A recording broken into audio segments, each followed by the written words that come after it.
Okay, hey everyone, this is Ryan from The Fabric, and today we're going to go on an exciting food journey of the city of Belgrade.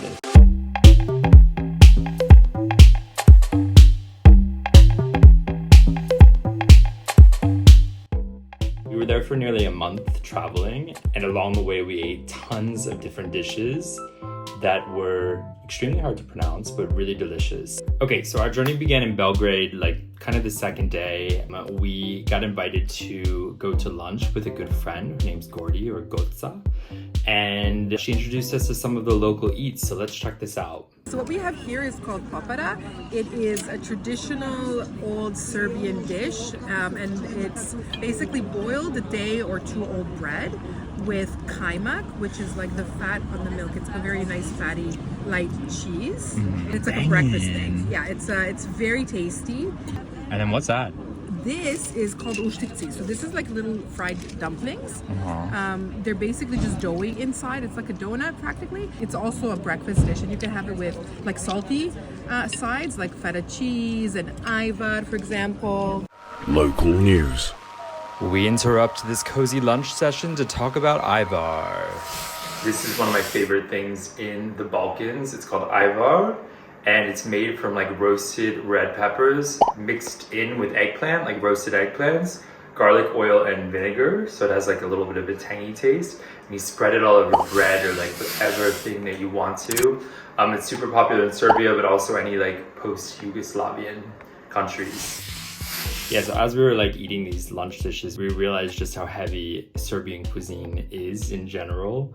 It's meant to be hearty and filling. Like historically, these meals needed to sustain people through like hard physical labor. The meal times are a significant part of the day, so lunch is usually the main meal, and there's a bit of a lighter dinner, but obviously that's changed with times quite a bit.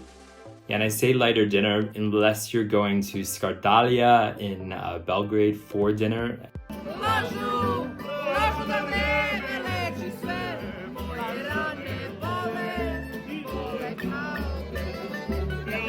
So yeah, if you head to Belgrade, no trip is complete without experiencing Skardalija. This is this bohemian quarter in Belgrade. You'll see it. It's like the only streets that are cobblestoney, I guess. And as you're eating this food, these folk musicians come around and you just pay them a little bit of money, some Serbian dinar, and they'll play some of your favorite Serbian songs. So obviously if you're Serbian, this is like really nostalgic, I guess, in a way, because they're playing songs from your childhood. If you're just a foreigner, you're kind of like, what the is going on? And trying to sing along, but obviously not able to sing the lyrics. So we went with a bunch of Serbians, and it was actually just a really cool experience. And just as much as the food is really part of it, it's the ambiance, it's the vibe, it's the music. You're also gonna come out smelling quite smoky, because Serbs like to smoke in public spaces like that.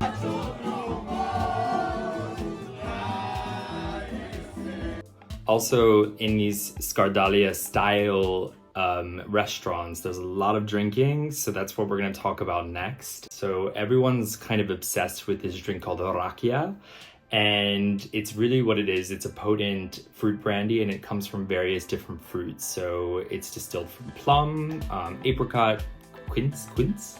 Am I saying that right? The tour guide said today it's meant to cure all ailments. So like if you have a skin disorder, you rub it on your skin. If you're sick, you swallow it. If you have a throat ache, yeah, which I have now. If you're going to a funeral, if you're going to a wedding, it's like tradition. So you're just always supposed to drink Rakija.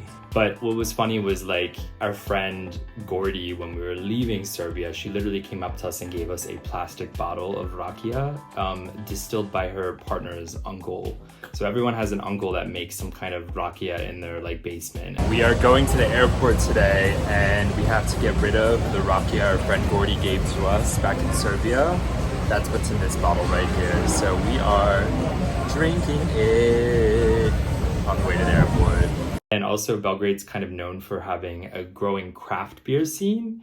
So you have breweries like Salto, Cabinet, there's one called Dogma as well. Definitely some of the coolest like nightlife and bars that I've seen in any of the European countries. Okay, in Serbian, cheers is Živali. Živali. To life. One of the thing I found really fascinating about Serbia and its food is you can literally see like its history through its food, I guess you can say. The roots of Belgrade itself were 7,000 years. Apparently it's one of those extremely old European cities. It was raised down, so it was knocked down to the ground 44 or 45-ish times. And because of its location, it was kind of in the center of all of these different battles and different empires. So you literally have the Ottoman Empire, Austro-Hungarian Empire, you have the Byzantines from earlier on, and so on and so forth. So you have influence from all of these different cultures, and the influence is carried over into today, into the cuisine. All right, so this one night we were like completely drunk and we came across this street in Belgrade and we saw this exterior of a restaurant just beckoning, calling for us, and it ended up being a burek shop. So what burek is, it's like a flaky pastry, like a phyllo dough with many different layers, and inside you have potentially different cheeses like feta, sometimes you have meat, sometimes you have spinach and cheese. There's many different variants, and it's really oily, so you know every layer oil is being spread on, and then another layer, and then oil. So it's extremely oily, it's extremely filling. So we had this burek, and then across the street we saw this other place that's for a food called Pljeskavica, which I'm sorry my pronunciation is terrible, but it's a Serbian style burger made from different meats and spices. It's like a burger on crack. I feel like I've never had a burger that tasted quite like it. It doesn't taste like your standard hamburger.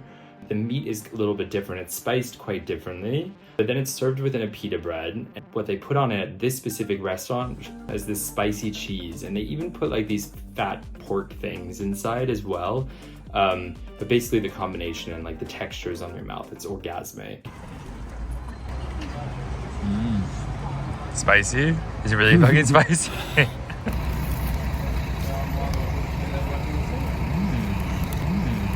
We were in Belgrade for Labor Day, so May 1st, and we decided we just wanted to change of pace from the city. So our friend, once again, our amazing friend Gordy, took us out to the countryside, and we ended up going to this like proper lodge place that was just like the most local of places, just people from kind of around the region going in and sharing this delicious food. Once again, there was folk music playing as well too, so of course we had to get into that.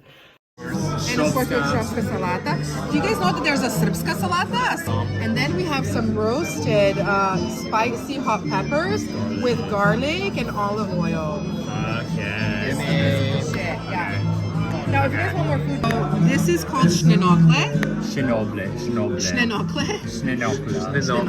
Yeah, exactly. And it's basically, it's egg. I think they have an English name, something like fluffy clouds or something.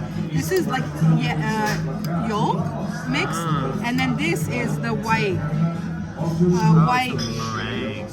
This is a krempita. I can't explain what this is. It's kind of like a custard pie.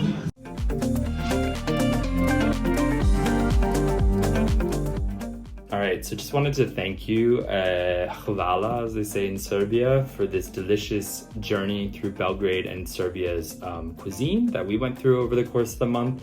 I recommend you actually get to Serbia at some point and try this cuisine. As you can see, the history of the country is kind of living through its cuisine.